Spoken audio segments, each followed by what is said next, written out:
What's going on, everybody? It's your boy Childish. We are back at it again with another episode of Educate and Dominate, the one-on-one interview series where we take some of the top names of the game and get their insights so we can bring your game to the next level. It's my distinct pleasure and honor to bring to you one of the latest and greatest people out there in the community, doing it big in the Guardian 3 ranks, both on the Arena side and the Guild Wars side. Noxiar from the Guild Absolute Void. How are we doing today, sir? Hey, I'm good. Yourself? I am doing great. I know my subscribers are doing amazing because it feels like it's been 3 years since we've had an Educate and Dominate. Thank you for taking the time and energy to come on board and hop on this to do this interviews. I appreciate it. Thanks for having me.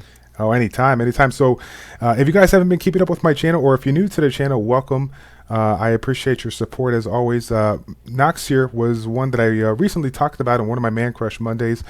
Just seeing a lot of people coming out of the woodwork, really providing some great insight, engaging with his community and whatnot. So I wanted to bring him on board because I've had multiple people tell me over the course of the last 6 to 8 months how amazing he has been for the community. As you guys have seen, time and again with the Educate and Dominate, a lot of our guests have been from the Guild Absolute Void. They have an amazing realm of players out there, and Noxiar is one of those fantastic players. So we're going to get right into it. Noxiar, a lot of people have seen a couple things that you provided over the course of different forums or whatnot over the last few months or whatnot, but a lot of people don't know you personally. So why don't you give me a little flashback here. Tell me how you even got into video gaming, and then how'd you get your way into Summoner's War? Well, I've always been a gamer, like growing up and everything. I started off, of course, with the Super NES was big in my time, and then just progressed into. I was more of a PlayStation person after once that came out, and got hooked on like Final Fantasy games and stuff like that. And I also played a lot on the PC side, where I would be playing a fuck ton of. Oh, can I swear on this? Yeah, no, it's all good. Yeah, you're good. Well, a crap ton for the more, I guess, more PG version of everything. Of Diablo 2, I was big on, and then in StarCraft, and I got a bit into StarCraft 2, but not as much. And I was also big on Diablo 3 as well. But I've since dropped out of it. It's getting harder and harder to get more into those games, and that's where Summoner's War comes into play, where it's one of those games where I can play more passively. I can, if I'm doing work or anything, then I can still run it and everything and still progress in it. So it makes it a lot more easy, where I can do all the thoughtless grinding on the side, and then just get back to more as when I'm have a break or something. I can focus more on the more theory crafting and aspect of it, and try and re-rune my monsters and all that stuff. Yeah, it's amazing. We must be related because that's the same boat I came in. I was in all the Blizzard games, all the Blizzard games, all the I think it's ID Software games. I was big into Quake coming up. I grew up with a Nintendo, so I think I got a few years on you. But overall, that was kind of my generation as well, right on there with you. So, like myself now with the family and everything, you just, you got to manage that time, and mobile gaming, a game like this, like I said, like you said, where you can grind it out, just became the kind of the way to go for me to make it manage. But I ain't gonna lie, I kind of wish there's that side of me that wishes I could like get back into it, but I just know that I'm just gonna go downhill. Like I'll lose everything. I'll just lose out of my way. So you get into this. How do we call this? You get into this video gaming world. You move on to Summoner's War. You find it. You love it. What motivated you to really go out of your way to like dive into that theory crafting and get yourself to where you are today? Well, I just thought, like, I'm always about noticing, like, all the mechanics of any game I've played. If I see something quirky or anything, I'll always take note of it. Things like, and just how monsters behave, how the shields activate in certain scenarios, and I'll notice, like, I try to find things I can work with to try and see if I can take anything like that to my advantage in games. So it's always been something I've kind of done. But this game is just there's still it's a pretty complex game, and when you look at all the mechanics and things like even I'm trying to think of a good example, but like how things behave on revenge and things like that, like you have to. There's always lots of little things that Summoner's War puts in, and that you can appreciate kind of the finishing touches, like when Rogue makes someone else attack with him. A lot of people don't realize that the attack or the cooldowns reduce as well for anything that attacks with them. So Right. just minor things like that I like to notice, and I try and figure my way around that. Yeah, buddy. I like it. I like it. So, coming on board and moving up there, there's a lot of things that we learn along the way that's help us progress. We got a lot of people that are new to the game, beginner, intermediate, that are coming on board, right? And they're trying to figure out what's the best kind of approach that they should take when coming up. Is there, one or two pointers you want to throw out there as far as things that people can either do as they climb up, or maybe some of the common mistakes that you have seen time and time and again from people that are on your stream and try to get advice? What are some of those things you want to get out there? Well, for that, there's always that's actually where most of the guides have coverage for, which is really nice. There's a lot of guides out there for what monsters to look out for, and it's definitely important to look at those. The fusion monsters, making your giants team. There's like any actually, especially with this game, which is really nice about it, is that there's more than one way to tackle it. We've established guides for the ideal way to tackle things, but there's depending on what you pull, there's always different ways around it too. I'm still a fan of Roke as kind of your beginner farmer, but and I know some people will disagree, but I'm with you. I'm with you. I love but Rogue, man. yeah, he's a good monster, and he's even in Guild War when especially when I used to farm G1 Guild War, I used to just pair him. I was lucky to have Verd, Roke, and Chasun, and his second skill is amazing with that combo because it always either reduces Chasun's cooldown so she heals every turn, or makes Verd attack with him and just brings up everyone's attack bar and essentially giving Chasun also reduction in cooldown as well. So they just go crazy on each other on against the other team. Gotcha. And it's funny that since you're talking about the team up, let's go ahead and bring that up there real quick as I'm going through the units. He's obviously not the only person that kind of has that team up type of a unit or whatnot. We also got units like Tark or whatnot that can bring Mhm. not just one but two. Now, does this whole kind of quote unquote team up skill set, so to speak, kind of work hand in hand with Tark as well, reducing the cooldowns? It does, but Roka has kind of the advantage of also supplying Death Break, which is arguably one of the most important debuffs to have in Arena. It's what you use to kill everything. And in Guild War and things like that. I wouldn't use Roke in Arena, but he's still actually not too bad in Guild War. Even for G3, he could be used, but I've since moved his runes elsewhere, unfortunately. Gotcha. But the nice thing about Rogue's team up too is that's lower cooldown, so you can use it more often. But his first skill is where he really shines as well. Yep, yep, that's good. And I just want to make sure because I mean, if it does do the cooldown, then I can see that's a crucial part of why Tark is such a great unit for that Dragon's B10 or whatnot, keeping all That's the right, yeah. units reduce them. So cool, very cool. Alrighty, let's get into that nitty gritty. We got ourselves a wide variety of people that have been talking about coming aboard and talking about the AO meta, what they kind of do, so on and so forth, as far as what they do, and it comes across so many times people talking about a variety of different types of cleave based teams or AOE based teams that are doing what they got to do. But unlike those people, even though you have some of those teams, some of the other composition that you bring kind of involve some sniping kind of assassin like units or whatnot. So I was wondering if you could Mhm. talk about your go-to arena team and showcase how you have that all set up here. Well, I actually have two arena teams I jump between. One's in the works still. My cleave team, it still needs just some really slight tweaking, and then I'll be ready. I'll be confident using it in Rush Hour. Whereas I still use actually a bruiser comp in Rush Hour, which and I've ended within the top 20 about three, no, four times using my bruiser comp as my main AO. So the bruiser is still possible, but I also have an AD that I think my advantage is that my AD seems to do really well during Rush Hour.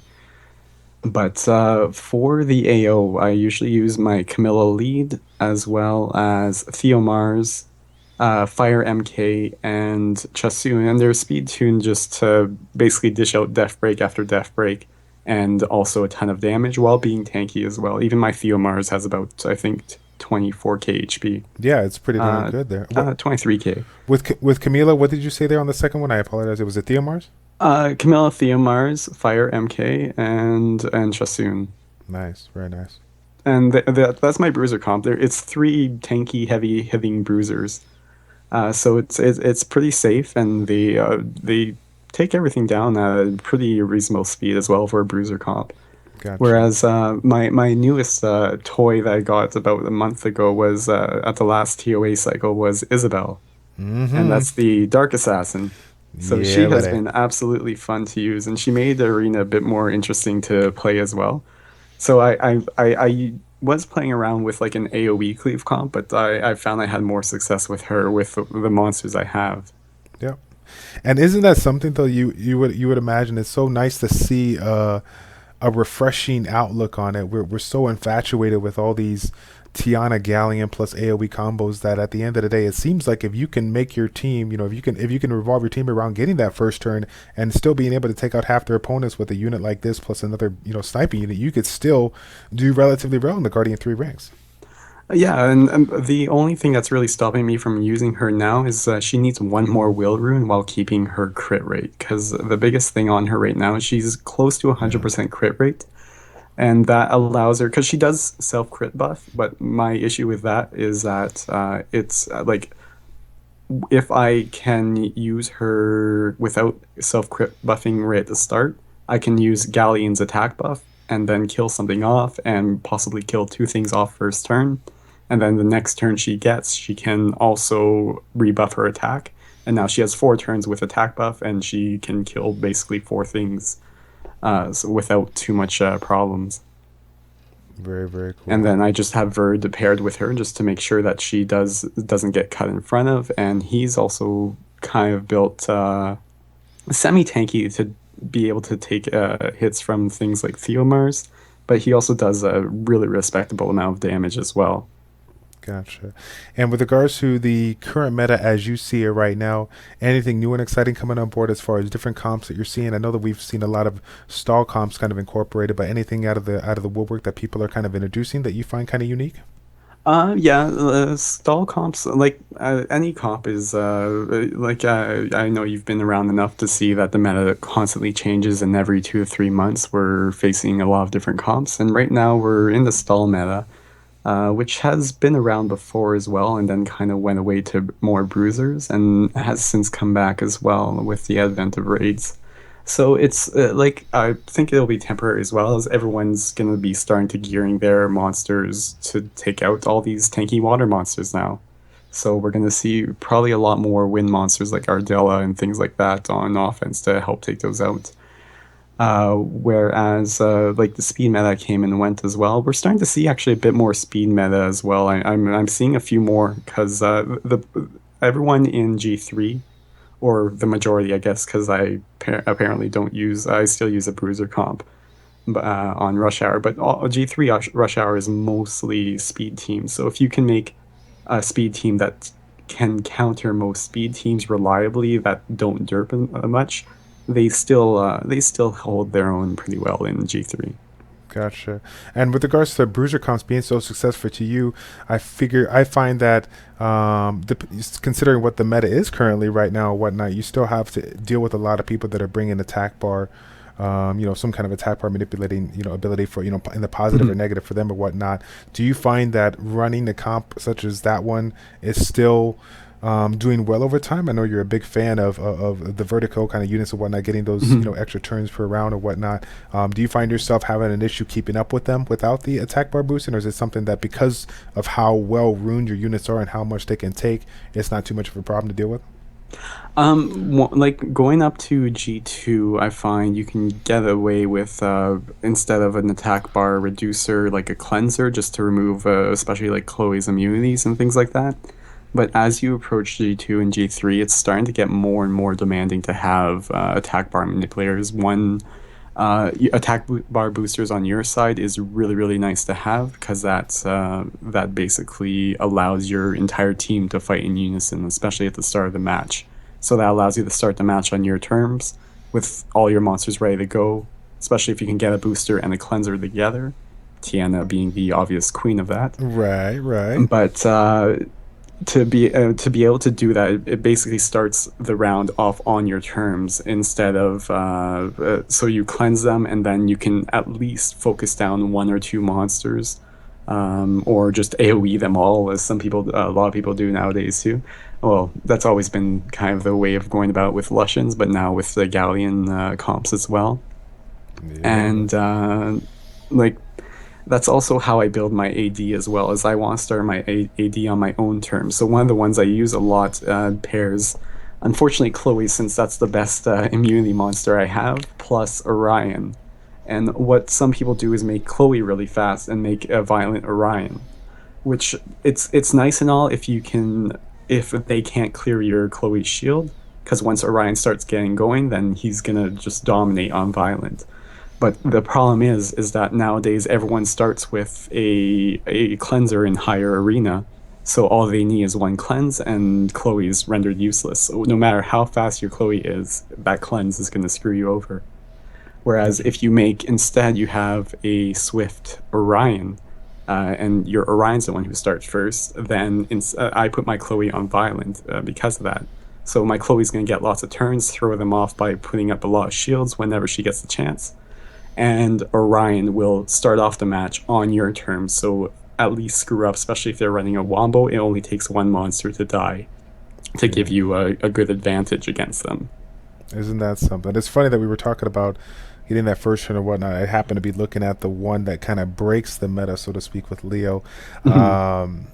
Kind of get into that a little bit. I still find a lot of people going back and forth in the community that are again beginner, intermediate, kind of new to the game that really don't understand the concept of Leo, whatnot. So as far Mhm. as the speed goes, we understand that he's going to be going to first, and then it's going to everyone the attack bar is going to be pushed and whatnot to the brim. Some people I've seen videos. I don't even know how this is possible. I've seen some videos where Bernards go first. I've seen some videos where Ryan go first. So can you explain, in your terms briefly, how that all works? I mean, is it based on the base speed of the unit? Are we looking at the total speed after Leo goes? What's your take on that? And so their speed is still there, but it's capped. But their turn order is based on what the original order would have been without Leo. Gotcha. So say Leo will always go first. If there's two Leos, I can't remember who goes first. I think it's the faster one of the two. But Leo will always go start the turn off, which actually deters a lot of Galleon comps. If Galleon doesn't have will, chances are he's going to attack a Galleon and completely throw off the opposing team because they can't get that wombo combo going anymore. So I actually do run him in my Rush Hour AD now. I use Veramos lead, who's actually not fast at all. I just made him tanky with triple HP.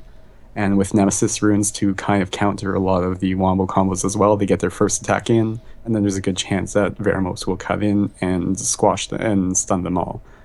And then I also run Leo, Verd, or it's not Verd, Leo, Chloe still, and my Chloe has terrible runes, but she does really well. Uh, and uh, and I always give her runes to my PvE monsters because I always value PvP over PvP. And then the last one I run is my Camilla, who's built as she's built as a crit Milla, but she has really tanky subs as well. Cool. All right. Sounds good. So, oh Um, yeah, sorry. And with the with the speed, you're so say the Bernard is the fastest monster in the team. Your Leo will go first, then Bernard goes. If Bernard attack boosts, everyone's going to have an overfilled attack bar on the Bernard side, and they're going to all go before everyone on the other side, unless things like Nemesis start turning that back around, and so it gets really complicated when there's a ton of different sources for attack bar boost. yeah, buddy. It's funny. I was talking to somebody in our guild. They got caught in your Veramos. I don't know if it was a troll lady or whatnot, but they got caught in the trying to Lucian it and realizing that, oh, hey, it has 30k plus HP. I can't do it here. So, oh man, good times, good times. Looking at these units here, but all right, I want to get into some of the topics that we were talking about early on. Again, for those that are haven't been checking out the Reddit forums and whatnot, Noxiar has been around, providing great insight, but has definitely been one that has been recognized recently as providing some of the really good guides out there in the community on the Reddit forums. One of them being a Necro guide and one of them being a Rifting guide. Now, I will go ahead and put the links for you in the description down below, so you can go ahead and check it out. But I wanted to kind of talk on a couple of the points there that I felt that were very valuable and whatnot, that are kind of something that I don't see a lot of other people talk about. When it comes to the Necro, talking about the composition of whatnot. I think one of the big things that gets discussed when you see all these necro guys initially come on board is that we're so infatuated with making them do enough damage, but also having a certain amount of HP or whatnot, and you're going to be Mhm. having to play around with having attack runes, HP runes, or whatnot. But you actually have a different opinion about that. Most people will turn to an HP format where you actually prefer a defense percentage rune over HP rune. So can you talk a little bit about that? Yeah, well, defense, like HP and defense are both good stats to have. I would avoid, personally, I try to just go for as much attack as possible. A few monsters that won't be a case for, like Colleen, since she's double used as a raid monster as well. I used to have my Colleen attack percent until the raids came out. But then I also realized that if I make Colleen faster, and so I made her really, really fast, she can solo heal, and I don't need Bella as a secondary healer. But that comes with as you tweak your team, there's definitely a higher rune requirement for that as well. But I try to get a good balance between offense and defense. The more offense you have, the less defense you need. Like I've even successfully got it had about 80% success rate. It still needs some tweaking, but I was able to do necro even without any healers at all, and that's by having such a high offense that you don't have to worry about the necro killing you in the end. Yeah. So it got pretty up there. But I also had to unroot my Sigma, who I use a lot in TOA. And so sadly, I had to quit that project because I still like using Sigma a lot. Yeah, buddy. So you might want to. It's funny that you mentioned that. I ain't gonna lie. I was trying to keep that under wraps. But for those that are listening, that might be YouTubers and streamers, you better take note on that, because there possibly may be a childish challenge coming out that involves some YOLO Necro action if you can manage it. So for a future gift card. So stay tuned for that.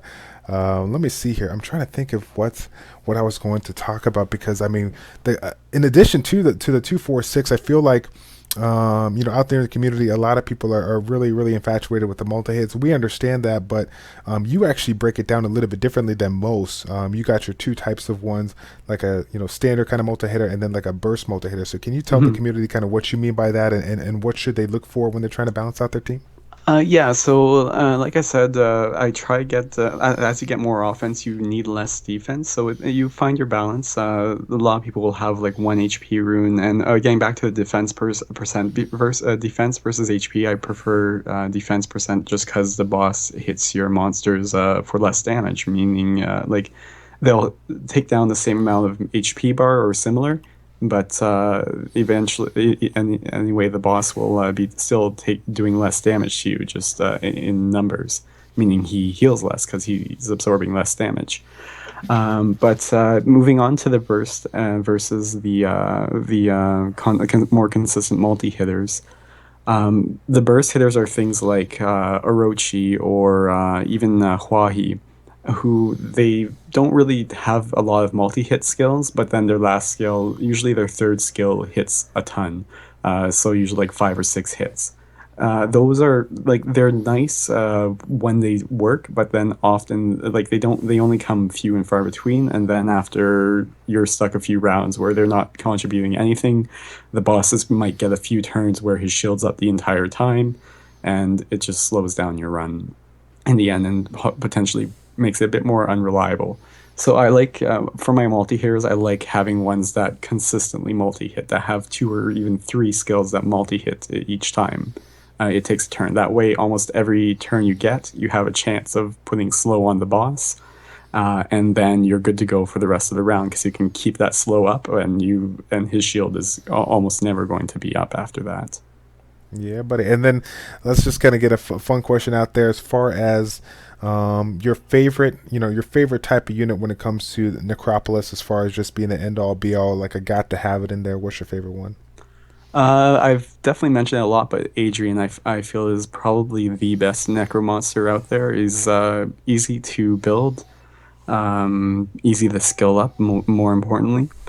and easy to obtain as well. Everyone can get him, and really, there's just really no drawback to him. He has really fast animations, a great third skill that helps a lot. Even when you get to the Necro stage, where even though speed is limited, his speed buff does have an effect on your monster speed, and you'll see they'll be taking. You might even get like 1.5 or 2 turns every time the Necromonster goes, even without slow on him.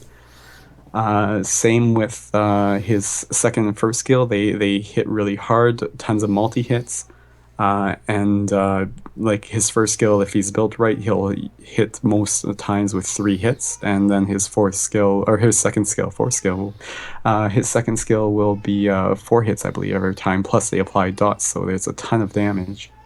It's like Orochi and some other multi hitter in the buffer all in one monster. And then if he gets stolen, he does nothing. His second skill just kind of gets diluted across all your monsters. His buff doesn't buff the Necro, and he just does nothing. So he's just the perfect Necro monster, really. Let's get right into it, I guess. So, I mean, the next topic that we definitely got to introduce to you that got lots of positive feedback for you on the Reddit forums was your raid guide. Again, for those that have been following the previous part of the episode here, it's going to be available in the description down below, so you can go ahead and make sure you tune into that and get that link so you can check it out, read it up. But I want to talk about a couple of things that really I find that really people miss a lot when it comes to Rifting World, and we still have a lot of people go back and forth about it. But I feel like Noxiar has done a really good job with his summary of his guide, providing some insight on that. So, actually, one of the things that I know that you wanted to talk about first and foremost is the front line. With respect to the back line, the amount of units that we should have on the front versus the back. What's your take on that?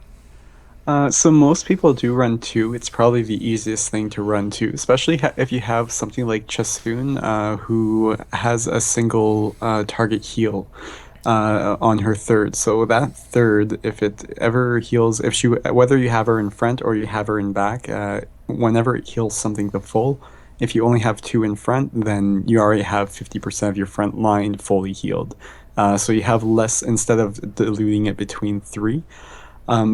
I do believe the boss. It should be. It indicates also in the boss skills that it does disperse the damage between the three in the front. It's definitely not like if you have two monsters, each get 50% of the damage. It doesn't seem to scale that way. If it does scale, it seems to be just like maybe like 5 or 10% damage less to each of your monsters in front for each extra monster. That's what I think. I haven't actually extensively tested it. But even so, I have run 3 in front. I often, since my Camilla is tanky enough and still does good damage, I often run her in front because it gives me an extra line of defense in the front. Because as long as you have one person in front, your back line is going to be really safe, provided that they're not super squishy anyway. Gotcha. But and I've tried I've experimented with 4 as well, but the monster I want to put in there is apparently too squishy. I was trying to run my Lisa in front with heavy Nemesis runes so that she would get a ton of turns even if she's on the squishier side, but that did not work as planned. So far 2 or 3 would be where to go, but 2 definitely being the easiest, and especially if you're running something like Chasun as your healer, you definitely want to just kind of allow your front line to at least have a majority of them healed at any given time.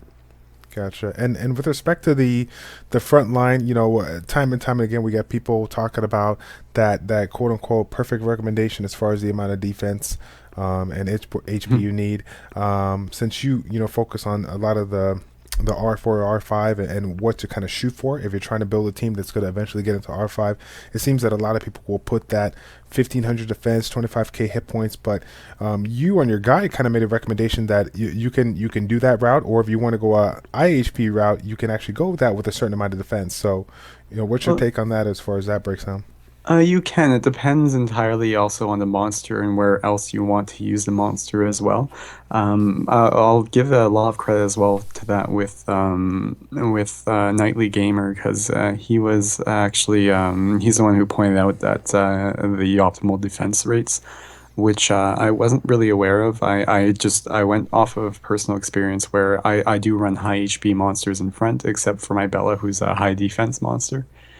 But because Chasun heals based on HP, I don't want to cripple her HP. So I want to run her with as much HP as I can get. So around 1,000 defense seems to work for a lot of the like 34k HP monsters, Hmm. provided that you have a decent amount of sustain and speed to keep giving you that sustain. Whereas another one I run with high HP is my Fire Monkey King, which works well because he's also often my leader, so he gives that defense lead to kind of help mitigate that lack of defense. But he has, I think, about just under 30k HP now. Yep, and we can.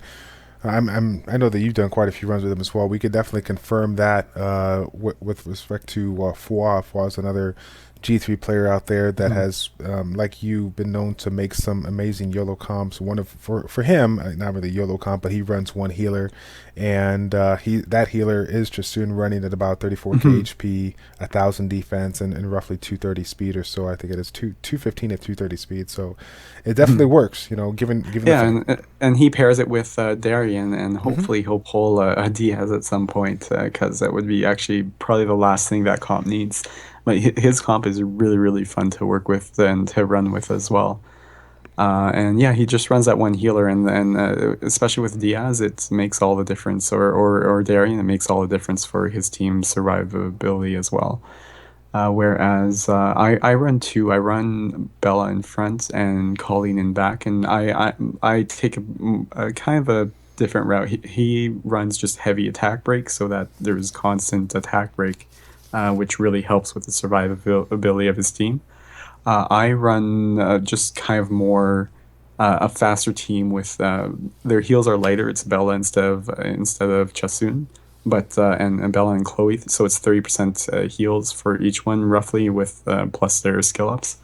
But their my team is really fast, so that their sustain is really really high. They have short cooldowns on them, so they just keep pumping out those heals. Yeah, buddy. I love it. I can't get enough of it. And then with respect to the debuff topic, that was a big section in your guide and whatnot. We got a lot of people that I can't even. It's so funny when I think about it now. We had so many people early on. You come in there, you come in a group, and if public or private, even if it's private, sometimes you get up in a group, and within 2 to 3 runs, the people that are quote unquote have been farming it, forever, quite some time. They sometimes the composition, the synergy is just not working, and then if you take a step back and look at the 3 teams that you're bringing and the amount of debuffs, the type of debuffs, not just the type, but the amount of debuffs you're bringing is not where it needs to be. That's another way of many ways that it can fail or whatnot. So with regards to your recommendations, you got the minimums out there, and then of course you got the ones that you kind of recommend. Where are you at with regards to recommending on your debuffs for people that are looking to improve their R4 and R5 comps? Well, really, it's definitely like minimizing on monsters that don't supply any of those debuffs. Things like I mentioned, like Ariel, who I'm not particularly fond of. Yeah, He is a he is the a Hall really of good Shame, healer. baby, the Hall of Shame. I love it. But in the end, he's not adding any debuffs or damage or anything, and he's just adding heals. Whereas you can have a healer like Chasun who's adding a buff. While it overlaps with Colleen, it still helps keep it up almost consistently and a lot more consistently. So either way, your team is doing more damage. Even if the boss heals, you still manage to get more damage out of it. And it's not like they overlap twice and he can heal off 2 sets of debuffs either. It's just one or 2 sets of buffs. I mean, it's just one buff, and the purpose is to do more damage to the boss. But coming back to the debuffs on the boss, yeah, so really being able to consistently put debuffs on is the biggest key in this. Colleen is probably the most important one to get to high speed as well, because that attack break will save your life. If all 3 members have a Colleen of like 200 more speed, you're going to have really, really reliable attack debuffs. And that's, especially for that third jump, that's what you need, is to get that attack debuff up as fast as possible. And by making her faster as well, she'll break out of those stuns faster, so her revenge will be able to proc on that last jump a bit more reliably as well. Another thing with that last jump too, another debuff that's overlooked a lot, and I see a lot of people, especially in R4, who don't run Hua, who may have Hua, but they think they have a higher damage dealer. But Hua makes it a lot safer as well, because that's or any monster that has a solid slow debuff. Because usually what happens is on that last jump, you're gonna have someone who maybe the boss, especially with bad RNG, the boss might jump just after using breath, so all your monsters are on slow. He no longer has slow, and him who has probably around 190, 195 speed is going to get often 2 turns before any of your monsters go if their attack bars are way too low. So it's important to have your monsters fast because, like, if you have, say, 140 speed Colleen who's on slow and whose attack bar is low, so that's, I think, minus 30% speed buff to her, and then you have a 190 speed boss attacking you, you're not going to get much heals and you're not going to get much debuffs, and you're going to die. And any debuffs you have on are going to go away really fast if he gets 2 turns fast and removes the debuffs on your side. Yeah, buddy. Okay. And so getting into those leader skills now, again, for those that have been following, we got a lot of things that he discussed, but we got to really talk about, I think the one that we got to put the most emphasis on is the one that is the most important to us, and that is resistance. I want to kind of break away in this resistance topic and kind of get back into the units. When we're talking about the units and synergy, we're working into the runes and we're working into the overall stats and whatnot. I still find a lot of people out there, they're so infatuated with trying to get so much HP, defense, this and that, so on and so forth. They still do not realize that random violent rune with that 13 or 15% resistance might be the key into making one of their units just so much more valuable. So where do you draw the line as a G3 player focusing on R5? Where do you draw the line when you're talking about setting up a particular unit to get the stats you want, but still making that resistance to? So are you going to basically cut out certain stats to get that quote unquote 59% resistance, or now 75% resistance because a lot of people are running the 30% resistance lead, or are you bringing it back a little bit so you can get the overall stats, making the composition quick? Because to me, at the end of the day, stats mean nothing if you're still getting stunned every single time. What's your take on that? Well, I still try to get the best stats as I can. Like, even right now, until I get some gems, my Lisa's running on lower than ideal resistance. I think she's at 51 right now. So, like, it's a kind of a personal choice as well. Like, you ideally want to get as much resistance as possible, particularly on your cleanser. It definitely needs one of the highest amount of resistances, so I really need to work on that currently. But that was a sacrifice I made to get her at, I think she's at 240 speed on Violent right now, so she It's makes up nuts. for it a bit in speed. That's nuts. But same with Colleen, your supports should absolutely have the most amount of resistance, because that assures you that at least if worst case scenario you're getting slammed with stuns, there's a good chance your heals are still there, your monsters will survive for the next round, and until they clear, and or until your cleanser clears it, and your cleanser will be there to cleanse it, because she won't be well, they're mostly she's at this point, I think, except for Fedora, but and Villaggio, I guess. But anyway, those will remove. Those will be around to remove those debuffs. But then for your another one that should have high resist too, that's important, is your heal blocker. Since heal block will have a huge effect on the length of the run, which will ultimately have an effect on the difficulty on the run. So the longer your run is, the more difficult it's going to be, because you're going to need to be able to tank more and more damage as the boss buffs his own attack as it progresses. So that kind of actually comes back to the faster your team is. Similar to Necro, the faster your team is at killing him, the less HP you need, because he's gonna get he won't have time to build up his strength as much. But with Diaz having high resistance, you really want him or your heal blocker to have really reliable heal block in that case because of that.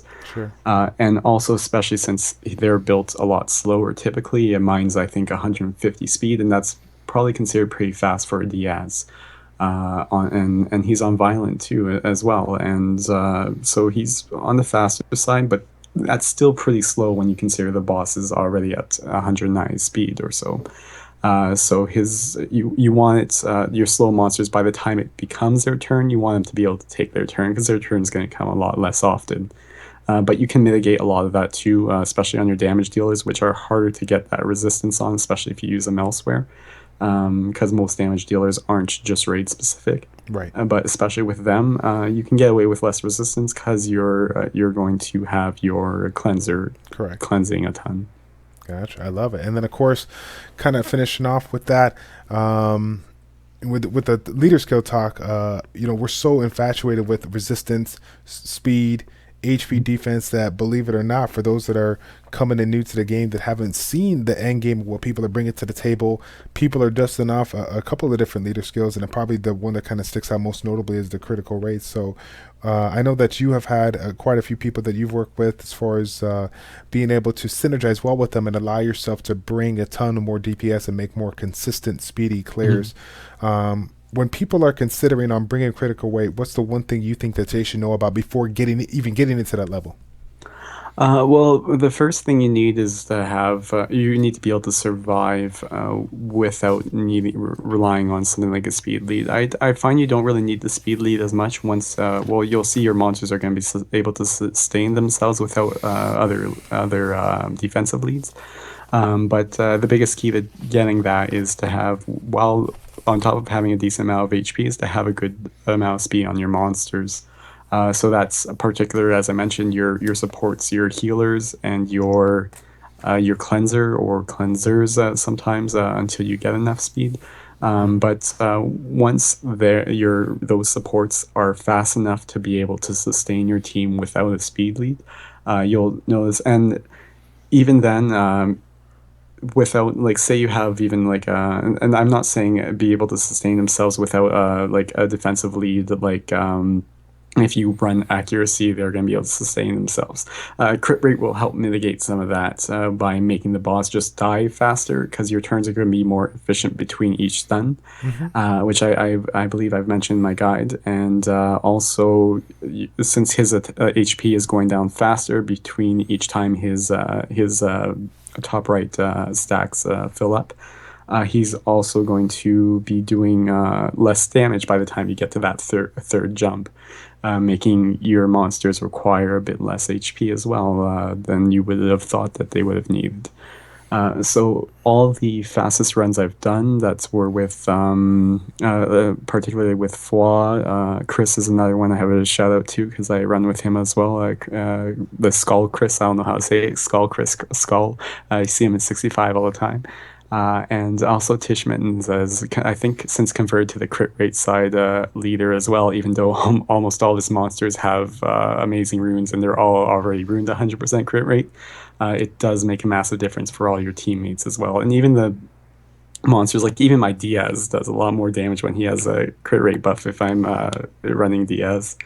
But in the end, it just does a massive amount of damage for your team. Like if you think about it, 19% crit rate on 16 monsters is going to be a ton of damage when Yeah. each one of those hits are multiplied by whatever your crit damage is. A lot of them have like 150 to 170 crit damage. Yep, yep, and that's kind of what I was talking about. The guys that have been following my channel with regards to, trying to improve the speed of your runs or whatnot. If you have the opportunity to work in a unit that's going to provide branding, we're talking about branding that's effectively increasing the damage not just for your damage-based units, but for every bit that is hitting it. Same kind of thing that goes with critical rates. So all these things tie into play in order to make yourself speedier runs. And Mhm. if you're using it to farm for money or you're using it whatever, I mean, speed at the end of the day, after we get those consistent clears, what it's about. So I appreciate that insight.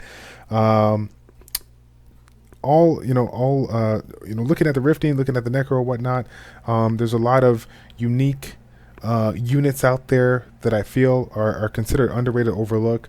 We all have our various opinions about that. Looking at your monster box, you have had a wide variety of units, both light and dark, and even some units that some people don't even play around with this to see this fire commune here, whatnot. In your eyes, what is one of the most underrated and overlooked units out there with regards to either PvP or PvE? What do you think? That is a good question, actually. I'll have to.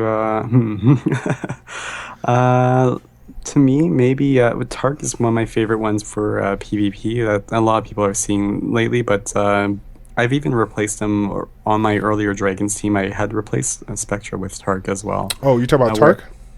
yeah, the Water Hellhound. That's so fun. I just did Um, a video on it just a little bit ago. That's funny.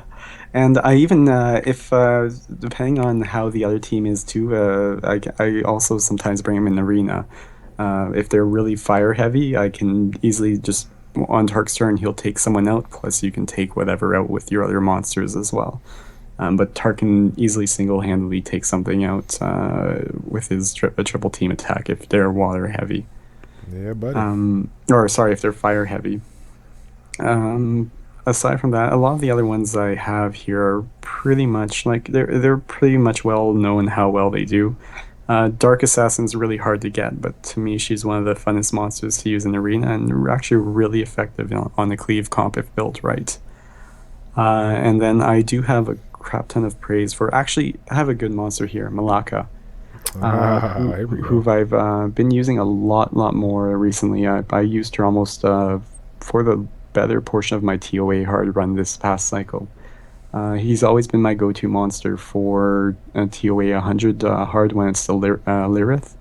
Mhm. And bombs actually work really well on that floor, despite as long as you have monsters to be able to clear the first floor. And Malaka actually does well on clearing that floor too, since he can crowd control the occult girls really easily. And his first skill doesn't apply debuffs, so it makes Junos a bit easier to take out as well. Nice. And he's also a really fast farmer. Like if he needs the skill ups for that one, he has a really low rune requirement for farming Fame on Hell really fast, but he does have a skill up requirement. Those skills need to go off really often to make him really effective. Gotcha. I was gonna say you definitely got the speed subs that's rock on this particular unit. I love it. That came after actually. That was when I was making him more TOA oriented. But he actually he ran really crappy runes and even like a +9. I had it still at +9 for his fail rune, and he cleared Fame on Hell actually really easily. Nice. Cool. And then of course, that's the unit that you consider. What about the runes? Everyone got their rune set that they feel is underrated, depending on their scenario, what they kind of think. What's your take on the rune? Well, the easiest way to build him is just Fatal Focus to make his bombs land reliably and to make him do enough damage. I'm considering actually making him violent so I can just auto like right now. The auto portion of TOA it's almost there, but not quite. I think putting him on violent will mitigate that and make him actually really good for speed clearing my with my TOA hard speed comp. Because everyone else on my TOA hard team is like 200 speed, but he's actually really slow right now. Nice. I'm just trying to see here. I was gonna ask you something else about the bombers because the bombers is something that goes back and forth as far as people using it or whatnot. But I'll have to think about that. Maybe ask you in a second part 2 clip or whatnot. But with respect to the game as it is today, PVE or PvP, there's a lot of things that could be changed for the better or for the worse to improve the game overall. If there was one thing that you wanted to change, what would it be and why? I'll grab the low-hanging fruit and just go for crit animations. They just need to go. Yes. Come to At the us. very least on buffs, on buffers and things like that. It's just so annoying. And watching Elisa do crit animation and then for the buff and then crit animation for the attack is just agonizing. I'm gonna say it right now. Come to us. Out of my last 6 guests, 4 or 5 of them have said crit animations. So it's time to get on that, baby. It's time to get on that. We want it. We want it right now. Yeah, buddy. All right.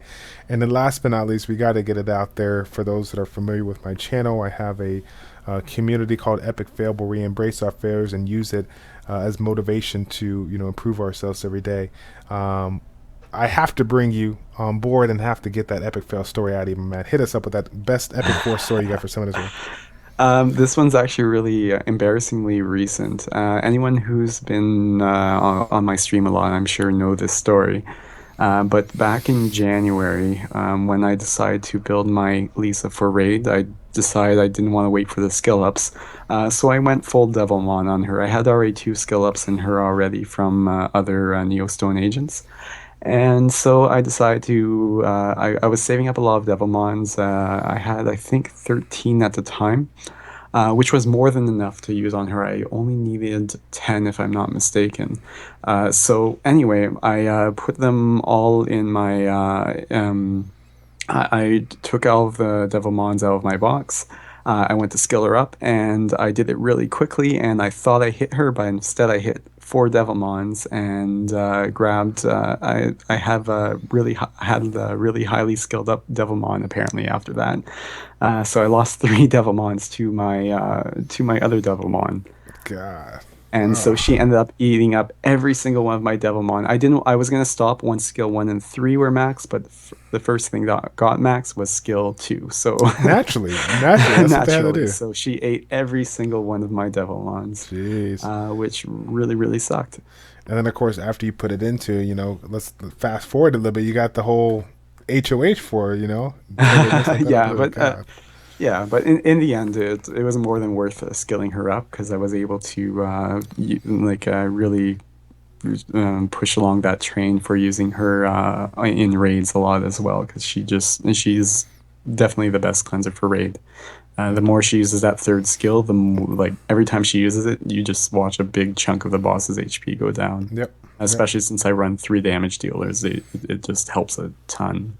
Yeah, buddy. I got my 12 sitting there ready to go whenever I'm fortunate enough to pull her. So, but yeah, my man, thank you so much for that insight. Again, guys, I want to, put it out there. We have so much stuff to talk about that I just wanted to kind of grab a little bit here and there with respect to his two big guys, in addition to some of the stuff that he has not discussed as of this time. But again, if you want to go ahead and check it out, make sure you hit the description links down below. In addition to that, on the top right of the video, we have ourselves his streaming channel, twitch.tv/Helicore. So you guys make sure to go ahead and tune into that. I want to give you an opportunity to go ahead and get any shout outs out there that you want to do out. Big shout out to my guild. They've all, of course, been a lot of help. There's a lot of really involved people in that guild, and there's a lot of other streamers as well. And they're all it's a very social guild. So I've been fortunate to join them in this game and all that. Especially with heavy theory crafters with like Barian and Caranthier and everyone. And also Nick too, who's it's always fun doing the. Although I dread fighting his ADs because he actually has one of the ADs I least like fighting, just because he out tanks my assassin pretty well, and as well as puts up a really good fight with my bruiser comp as well. But anyway, yeah, it's always fun having a guild war or arena wars with him every once in a while. Just to see how our defenses are working. And actually, I do lose probably the most to his AD. So big shout to Nick's AD. It's definitely a pleasure to have you on board, and thank you so much for having to coming on. It means a lot to me. It really does to have you on board and do this interview. If you ever, later on down the road, want to, take some of that insight and bundle it all together to do like a part two or whatnot, it would be my pleasure and honor to have you again. Well, it's nice to finally contact you after the long cat and mouse. They're trying to. Yep. I actually added someone else that was not childish online, trying to contact him because everyone gave me a different a name that was similar to his, but it ended up being someone who had like his username. But I ended up with someone with a cat display picture with the username Loki after that. Which I don't think was him and did not respond to. They read my messages. It said read, but they did not respond to me. So I took a few days to figure out that that was not That childish at was all. not me. Yeah, yeah, no, it's all good. We were just, and I'll kind of finish off here because I know I'm carrying it on. One of the things that I like to do is call people out. We've had a lot of people within your community in the absolute void, come on board for the Educate and Dominate. I kind of want to break, outside the realm. You've seen a lot of people within the streams, within the Reddit forums and whatnot that, have been extremely insightful, providing various guides and whatnot. We might have had on board, but if you could think of one or two that you would love to see, come on board for the Educate and Dominate in the future, who would they be? To be honest, I haven't I haven't watched too many of the shows, so I don't remember who all have been on the show already or on the stream already. But ideally, Tishman's would probably be a really good one. Although I don't know if he does the microphone thing or anything. Another person too would probably be Chris or even Fwa if you haven't done Fwa already. Yep, we're actually we're working it out or whatnot to get on board. So he's probably going to be the next one. Yeah, because I know Fwa's Spoiler been alert! streaming a lot lately. Yeah, spoiler alert. We'll have Fwa on board. Everyone wants to hear about his nasty rifting team, so it's fun to talk to him on the side about theory crafting too. So, but yeah, sounds good. Thank you again for coming on board. And again, you guys, thank you all for tuning in. It's a pleasure to make these videos for you as always. It's your boy Childish and Noxiar with Childish Plays checking out. Take care, and we'll see you next time, guys. We're out.